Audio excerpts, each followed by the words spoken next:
Hi, welcome to Upper Body Strengthen. So quite a short class today, lots of work on the upper body. So if that's an area that you often find that you feel you're struggling in yoga class and you're wanting to strengthen it, then don't worry, you're not alone. It's really common actually to start yoga feeling that that's the area that can often feel either tight or maybe that it needs a little bit of extra strengthening. So if you've been in poses and you felt like you're wanting to add a little bit more strength to that area, this class will really help. And particularly if you're working towards things like chaturanga or arm balances, those kind of things, these kind of classes are great for building strength. So no props needed today. We're going to come starting in a seated position, and we'll just take just a few moments at the beginning before we start working hard to kind of center the body, center the mind. So allowing your eyes to close and maybe bringing the palms one inside of the other, palms up into your lap. So in a place to receive energy for today's class, to be open. And seeing if you can find some broadness across your chest. Allowing the breath to come into that space, filling up the chest from top to bottom. So not just the top of the chest, but seeing if you can get into the middle and the lower areas of the chest as well.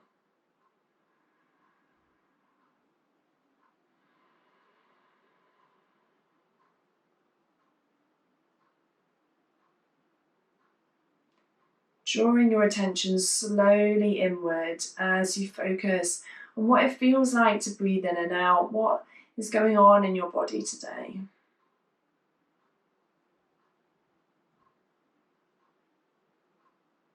Maybe as you inhale, you feel a gentle expansion through your chest. Maybe growing taller. Exhaling, grounding down through the hips, through the root of the body.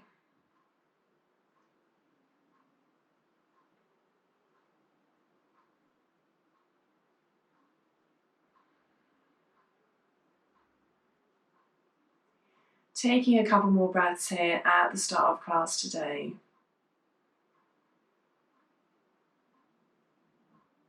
With every inhale, finding your body growing taller, growing more open, finding more space.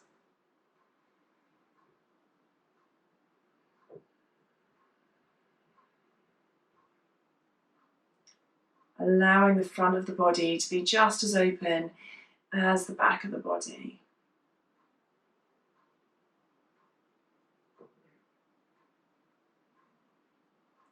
On your next inhale, allowing your eyes to open and releasing the hands one onto each knee, drawing tall through the spine, imagining that you've got somebody with a piece of string. It's coming out of the top of the crown of your head and they're drawing it tall, allowing your spine and your neck to be long.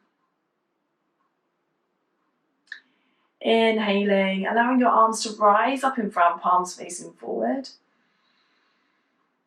And then exhaling, the arms come down to the sides, palms facing down. Coming through one more time, inhaling, arms forward. And arms exhaling, coming down. Then bringing your left hand to your right knee, coming into a twist. Right hand comes behind the body. Exhaling, opening up into the twist.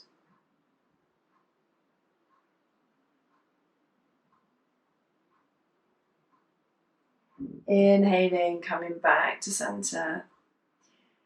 And then right hand to left knee, left hand behind the body, coming into the twist on this side.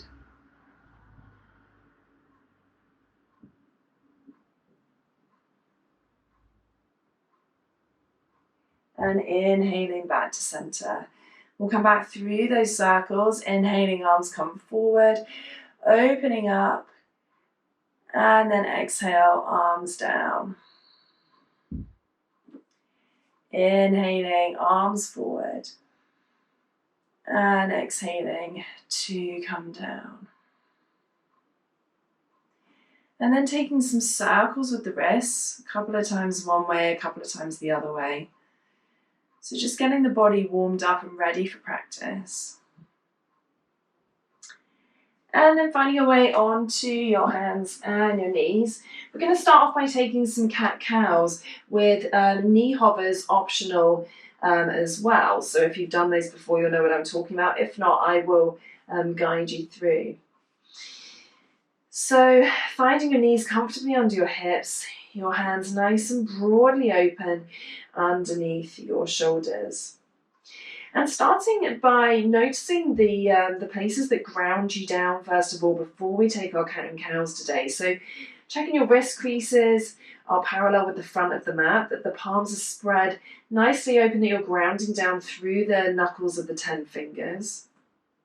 And then pressing into the hands, and as you really press in, notice what happens to the shoulders. So maybe if you're going to play around there a little bit with pressing through the hands and then sort of relaxing a little bit, and noticing as you really press through the hands how the shoulders broaden and round slightly. So that's really important when we're doing work that uses the upper body, noticing how that grounding through the hands can really affect what is happening in the upper body.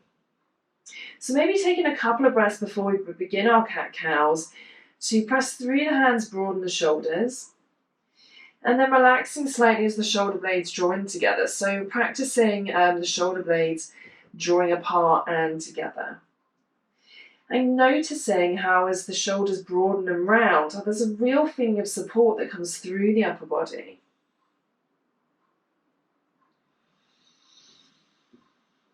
And then also noticing how the tops of your feet are connected with the ground as well. And obviously at the moment the knees are also connected with the ground. And then you might want to just take a little sit back on the heels and just give those wrists another little circle. And something I quite like to do is actually take a shake through the wrists. So this helps get the synovial fluid moving through the wrist. So if you ever feel like your wrist can get quite tender in yoga, then this is a really good way to get the synovial fluid moving and help protect your wrists. So feel free to do this as much as you want today. You can always come out at any point, sit back on the heels, take those circles, take those wrist shakes. So coming back to all fours when you're ready. And then we'll come into our cat-cows. So drawing the spine long first of all, pressing through the hands, noticing that engagement through the shoulders that we've just been working on. And then inhaling, allowing a wave to come through the spine as the tailbone lifts and coming through all the way to the gaze. As you exhale, tucking and rounding, and then option here to take that lift hover. So pressing through the hands as we were before, broadening through the shoulders, hovering the knees from the ground a few inches as the gaze comes back. Lowering down as you inhale, coming back through your cow. So you don't have to take these knee hovers, but whether you're taking them or not, really grounding down through the hands so that you get that feeling of the broadening across the shoulders. And then lowering back down. So we'll come through one more time, taking the hovers if that feels good.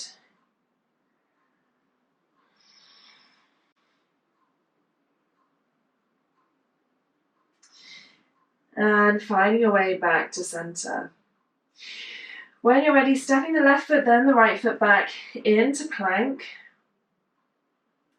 And we're going to take some rocks from plank to downward dog here.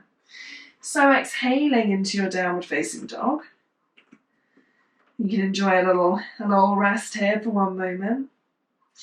But actually in downward dog, we're still working hard with the shoulders, still pressing through the hands, so still with that engagement. And then inhale, rolling forward into plank, head comes forward last, reaching up through the crown of the head and through the heels of the hands, seeing if you can really engage through the core, and then back to downward facing dog.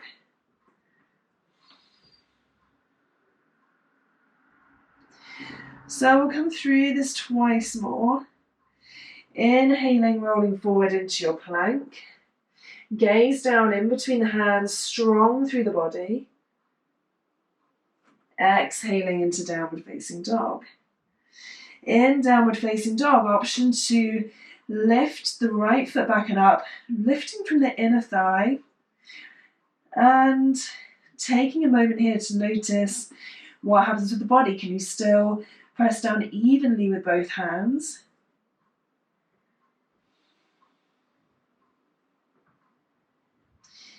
And then maybe as you come forward into plank, you keep the leg lifted this time.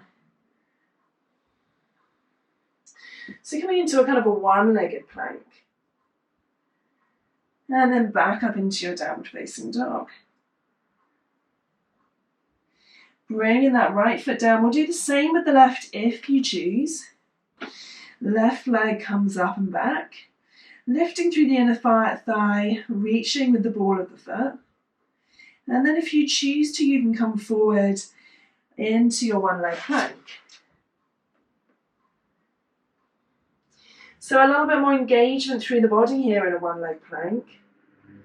Inhaling back into your one-legged dog.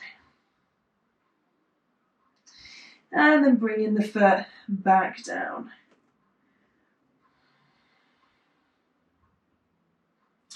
Rolling forward one last time into your plank. And lowering the knees down into your all fours. And from here, taking a couple of circles with the hips.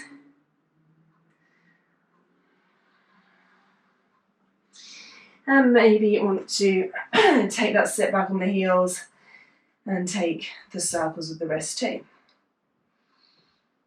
So these are very simple movements that we're doing today, but they really start to build the strength and the awareness in the upper body of what it needs to do, and particularly working with that feeling of broadening through the shoulders. When you're ready, we'll come back into all fours.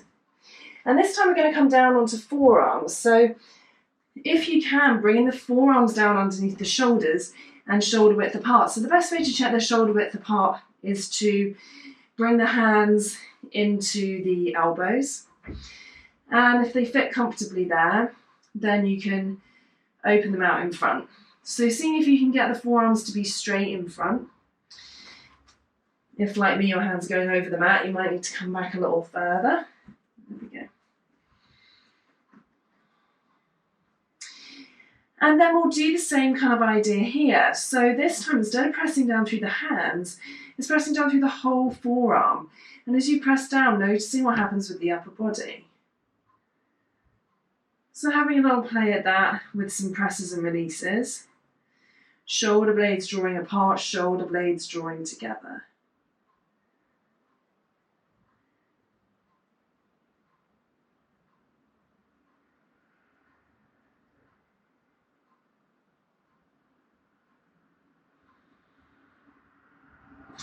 And then the next time you press down through the hands, stepping the feet back into plank. So we're coming into a forearm plank this time. So might feel a little different, keeping the gaze down. And then this time as you exhale, you're going to walk the feet in. So as you might in a downward facing dog, you can have the knees bent here. The head is relaxed and you're going to keep that pressing through the hands, that engagement through the upper body so that the head can lift off the floor. So the head stays off the floor here, pressing down through the forearms, coming into dolphin pose. Then you can walk in the feet as far or as little as you like. And then you're going to walk the feet back out and coming back into your forearm pose. So this is a bit more challenging than downward dog and plank. Walking the feet back in again, lifting the hips into dolphin. Pressing down, engaging through the hands, gaze comes to the back of the mat. And maybe you want to try a one-leg dolphin here. We won't do the walking in and out with one foot. That would be quite impressive, but seeing if you want to do a little lift. And back down. And then we'll walk back out into plank. And coming forward, gaze down. One more time. Pressing back into dolphin. Staying with me if you can. Inhaling the left leg up this time, if you wish.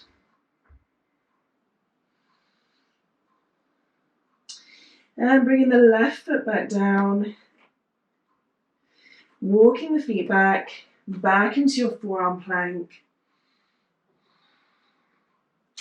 And lowering the knees, you'll be glad to hear. And then coming to sit back into child's pose, big toes together, knees apart. And maybe deep sigh out through the mouth.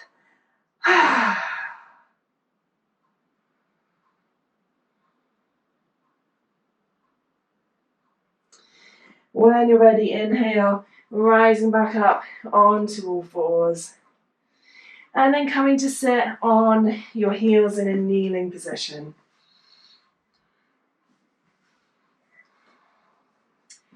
Inhaling, coming back through these arm circles, reaching up, palms forward.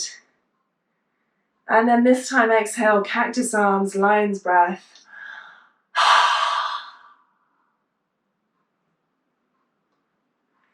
And then bringing the arms behind the back. Either, if you can interlace them into the elbows, or you can hold on to the wrists. Or if you've got reverse prayer, then you can come into reverse prayer. So it doesn't really matter which one you choose. The point is to find openness across the front of the shoulders and giving the front of the body a little chance to relax and rest after that hard arm sequence. And then we'll come back through again when you're ready. Inhale, arms lift up. Exhale, cactus arms. Option to take a lion's breath. And then hands behind the body. Maybe you take a different cross of the arms this time if you're crossing the arms.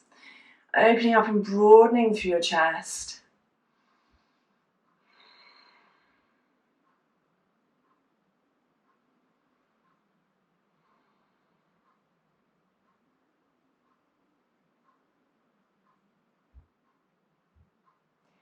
And then bringing the hands back to center, one hand onto each thigh, palms down, allowing the eyes to close.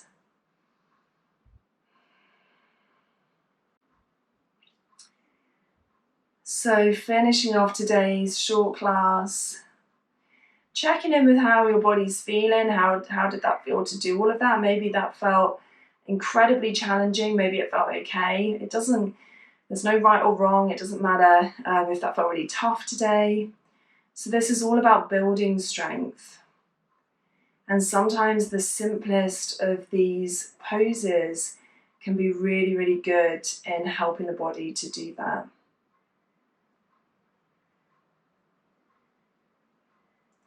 And particularly noticing your grounding points with the mat, so with the hands in particular. What happens when you press into the hands? What happens when you engage the core? These are all things that begin to support practice. So even in downward dog, in plank, getting a feeling of what goes on in the body is really, really useful.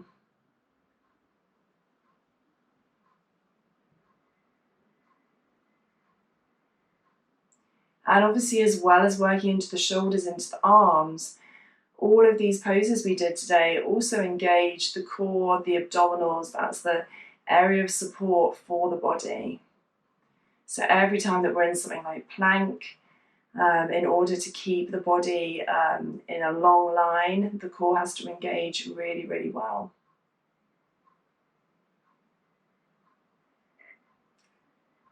So maybe allowing yourself a little moment here to congratulate yourself, to feel good about whatever you did today, whether it was all the options, whether it was just some.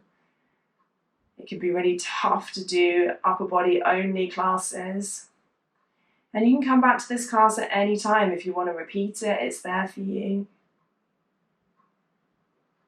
How does your body feel different now to how it did at the start of class?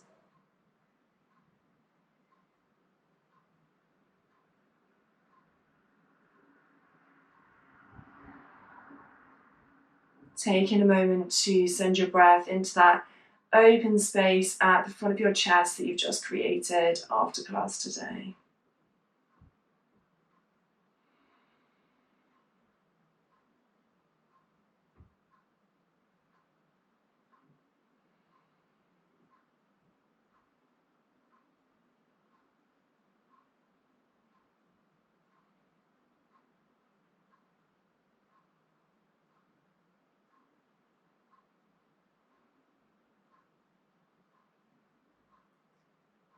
I hope that you've enjoyed this little short upper body strengthening class today, and I look forward to seeing you again soon.